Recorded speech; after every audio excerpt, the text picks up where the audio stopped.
ನಾಳೆ ಫಂಕ್ಷನ್ಗೆ ಹೋಗೋಕೆ ಒಂದು ಜೊತೆನೂ ಬಟ್ಟೆ ಇಲ್ಲ, ಶಾಪಿಂಗ್ ಹೋಗಬೇಕು. ಅಮ್ಮ ತಾಯಿ, ಆ ಕಬೋರ್ಡ್ ತುಂಬ ಬರೀ ನಿನ್ನವೇ ಬಟ್ಟೆ ತುಂಬವೆ. ನಾನು ಒಂದು ಬಟ್ಟೆ ಇಟ್ಕೊಳ್ಳೋಕೆ ಜಾಗ ಇಲ್ದೇನೆ ಕಾರ್ ಡಿಕ್ಕಿಲಿ ಇಟ್ಕೊಂಡು ಜೀವನ ಮಾಡ್ತಾಯಿದ್ದೀನಿ. ಇದ್ರ ಮೇಲೂ ನೀನು ಶಾಪಿಂಗ್ ಮಾಡಬೇಕಾ? ಹೌದು, ಮಾಡಬೇಕು. ಮಾಡು, ನನ್ನನ್ನು ಮಾತ್ರ ಕರಿಬೇಡ ಅಷ್ಟೇ. ಇನ್ಯಾರನ್ನ ಕರ್ಕೊಂಡು ಹೋಗ್ಲಿ? ನಿನ್ನ ಜೊತೆ ಶಾಪಿಂಗ್ ಬಂದರೆ ಆ ಮಾಲಲ್ಲಿ ಮೇಲಿಂದ ಕೆಳಗೆ ನಾಯಿ ಸುತ್ತದಂಗೆ ಸುತ್ತಿಸ್ತೀಯ.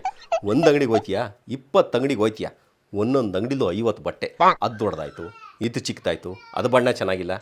ನಿನ್ನ ಜೊತೆ ಹಿಂಗೆ ಸುತ್ತಾಡ್ತಿರಕ್ಕೆ ನನಗೇನು ಮಾಡೋಕ್ಕೇನು ಕೆಲಸ ಇಲ್ಲ ಅನ್ಕೊಂಡಿದ್ಯಾ? ಹೌದು, ಕೆಲಸ ಇಲ್ಲ. ಬಟ್ಟೆ ಕಂಡಿದ್ದು ಬಡ್ಡಿ ಮಗಂಗೆ ಮೊದಲು ಹೊಡಿಬೇಕು. ಆದಿಮನವ್ರು ಹೆಣ್ತಿರೋ ಎಷ್ಟೋ ಪರವಾಗಿರಲಿಲ್ಲ.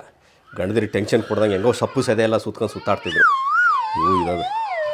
ಯಾರಿಗೆ ಗೊತ್ತು, ಆಗಿನ ಹೆಂಗಸರು ಆ ಮರದೆಲೆ ಬೇಡ, ಈ ಮರದೆಲೆ ಬೇಡ, ದೊಡ್ಡದಾಯ್ತು ಚಿಕ್ಕದಾಯ್ತು, ಕಲರ್ ಚೆನ್ನಾಗಿಲ್ಲ ಅಂತ ಹೇಳ್ಬಿಟ್ಟು ಆ ಗಂಡಸರನ್ನ ಅದೆಷ್ಟು ಮರ ಹತ್ತಿಳಿಸಿದಾರೋ ಏನೋ. ಬರೀ ಸೋಂಬೇರಿ. ಒಂದು ಮಾಲೆ ಹತ್ತಿಳಿಯೋಕ್ಕಾಗಲ್ವ ನಿಮಗೆ?